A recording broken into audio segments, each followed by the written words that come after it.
Now we are discussing about the organs which are present in our body, है ना। हमारी जो thorax reason, abdomen reason में जो जो ऑर्गन्स होते हैं वो सारे यहाँ पे प्रेजेंट है। यहाँ पे ऊपर रिबकेज होता है जो इनको प्रोटेक्ट करता है हमारे लंग्स को। Lungs are the respiratory organ, breathing organ of our body.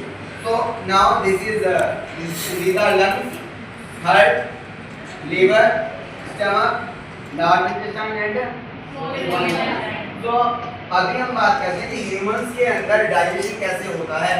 Human beings यानी कि हमारे अंदर डाइजेशन कैसे होता है। First of all we have to intake the food. हम फूड को इनटेक करते हैं with the help of mouth, मतलब माउथ की हेल्प से क्या करते हैं, फूड को इनटेक करते हैं। क्लियर हो गया इतना।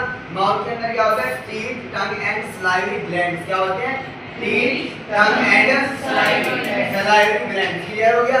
नेक्स्ट आते हैं कि यहाँ से जो फूड है वो कहाँ आता है, लैंडेक्स फैंडेक्स को होते हुए, लैंडेक्स और फैंडेक्स को होते हुए कहाँ जाता है बच्चे वो आता है हमारे फूड पाइप, जिसको क्या बोलते हैं, ईसोफेगस। हमारे फूड पाइप में आता है। वो कहाँ पे आता है, food pipe. Food pipe just इससे पीछे को जाते हैं, हार्ट से पीछे की तरफ को जाते हुए, हार्ट से पीछे की तरफ को जाते हुए कहाँ पहुँचता है, वो बोलता है हमारे स्टमक में। कहाँ बोलता है, हमारे स्टमक में। ये फूड पाइप को कनेक्ट कर रहा है किसको बच्चे, स्टमक को कनेक्ट कर रहा है। मैं अभी इसके बारे में बात नहीं करूँगा, ठीक है ना। तो वो कहाँ आता है, हमारे स्टमक में आ जाता है। हमारे स्टमक के अंदर HCl होता है जो एसिड है, और म्यूकस होता है, और इसके साथ एक इम्पोर्टेंट पार्ट और होता है दैट इज पेप्सिन। और वो जो पेप्सिन है वो क्या करता है, प्रोटीन को डिग्रेड करता है। HCl बैक्टीरिया वगैरह जो हम खाने के साथ खा लेते हैं उनको किल करता है। और सबसे इम्पोर्टेंट काम जो म्यूकस होता है, अगर एसिड में हम अपने हैंड को डिप कर लेते हैं तो क्या होगा, हमारा हाथ जल जाएगा ना। लेकिन स्टमक कैसे बचा होगा, तो one of the most concentrated acids present inside the stomach. तो वो हम कैसे बचे हुए हैं उससे, क्योंकि वहां पे क्या प्रेजेंट है, म्यूकस प्रेजेंट है। क्लियर हो गया। यहाँ पे डाइजेशन हमारे फूड का बहुत अच्छे से हो जाता है। नेक्स्ट आता है, अब जो फूड है वो मूव करता है यहाँ से होते हुए मतलब स्टमक से होते हुए कहाँ जाएगा, वो जाता है जी duodenum, that is the part of small intestine. जिसका पार्ट होता है वो स्मॉल इंटेस्टाइन का पार्ट होता है। स्मॉल इंटेस्टाइन लगभग 6 मीटर लेंथी होती है ना। टोटल एलिमेंट्री के नाम से सबसे लंबा जो पार्ट होता है वो क्या होता है, स्मॉल इंटेस्टाइन होता है। हमारी पूरी एलिमेंट्री के नाम से सबसे बड़ा, सबसे लंबा जो भाग होता है वो क्या होता है, स्मॉल, जिसकी लेंथ लगभग 6 मीटर होती है। लेंथ कितनी होती है, 6 मीटर। पूरी एलिमेंट्री के नाम की लेंथ होती है हमारी 8 मीटर, और स्मॉल इंटेस्टाइन की लेंथ होती है 6 मीटर। जिसमें जो लार्ज इंटेस्टाइन है उसकी लेंथ होती है 1.5 मीटर। कितनी होती है, 1.5 मीटर। बाकी जो बच गया, बाकी जो आ जाता है ईसोफेगस, और बाकी आ जाता है हमारा जो बच जाता है। क्लियर है। तो सबसे ज्यादा lengthy small intestine, then large intestine, और फिर बाकी आ जाते हैं। क्लियर है इतना। अब जो फूड है वो स्मॉल इंटेस्टाइन के ड्यूडेनम में आता है, जहाँ पे जो लीवर है, लीवर के अंदर से निकलने वाला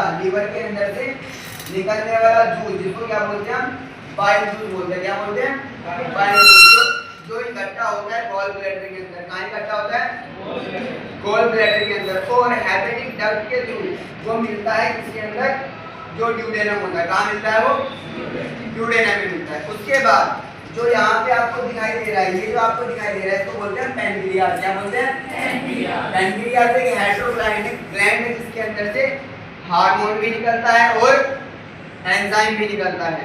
हार्मोन, इंसुलिन और एंजाइम वो होते हैं जो प्रोटीन को डिग्रेड करते हैं, अमाइलेज मतलब कार्बोहाइड्रेट को डिग्रेड करते हैं, लिपिड्स को डिग्रेड करते हैं। क्लियर हो गया। नेक्स्ट आते हैं, यहाँ तक फूड ब्रेकडाउन हो जाता है। नेक्स्ट स्मॉल इंटेस्टाइन के अंदर जो फूड है ड्यूडेनम से ऊपर तक ब्रेकडाउन हो गया, उसके बाद जो नेक्स्ट इंपॉर्टेंट वर्क होता है वो होता है एब्जॉर्प्शन ऑफ द फूड। क्या होता है, एब्जॉर्प्शन ऑफ द फूड। जो है उसके अंदर जो नेसेसरी न्यूट्रिएंट्स वो एब्जॉर्ब हो जाते हैं हमारी स्मॉल इंटेस्टाइन के अंदर। ठीक है ना। स्मॉल इंटेस्टाइन में क्या होता है, absorption of food with the help of finger like structure, जो क्या बोलते हैं, विलाई बोलते हैं। क्या बोलते हैं, एल्वियोलाई कहाँ होती है, लंग्स में, और विलाई होती है स्मॉल इंटेस्टाइन में, जो क्या करती है, एब्जॉर्ब करती है नेसेसरी न्यूट्रिएंट्स को। बाकी जब फूड यहाँ से ट्रेवल करके आ जाता है हमारे लार्ज इंटेस्टाइन में। कहाँ जाता है, लार्ज इंटेस्टाइन में क्या होता है बच्चे, स्मॉल इंटेस्टाइन में क्या हुआ कि जो फूड था उसके अंदर जो नेसेसरी न्यूट्रिएंट्स थे वो एब्जॉर्ब हो गए, लेकिन जो लार्ज इंटेस्टाइन है उसके अंदर जो वाटर था और वाटर के अंदर कुछ डिसॉल्व न्यूट्रिएंट्स थे, वाटर के अंदर कुछ डिसॉल्व न्यूट्रिएंट्स थे वो एब्जॉर्ब होते हैं। क्लियर?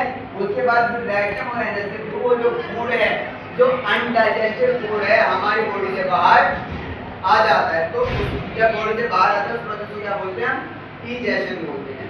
क्लियर हो गया? तो चलिए फिर इसके स्टेप फटाफट से रिवाइज कर लेते हैं। First is injection, second digestion, third absorption, fourth assimilation and फिर डाइजेशन। तो इस तरीके से हमारी बॉडी के अंदर माउथ से एनस तक का प्रोसेस कंप्लीट होता है, जिसमें हम फूड को इंटेक करते हैं और जिसमें हमारा जो रवेज होता है बॉडी से एक्सक्रीट आउट हो जाता है। क्लियर है? बातें समझ में आ सकती है?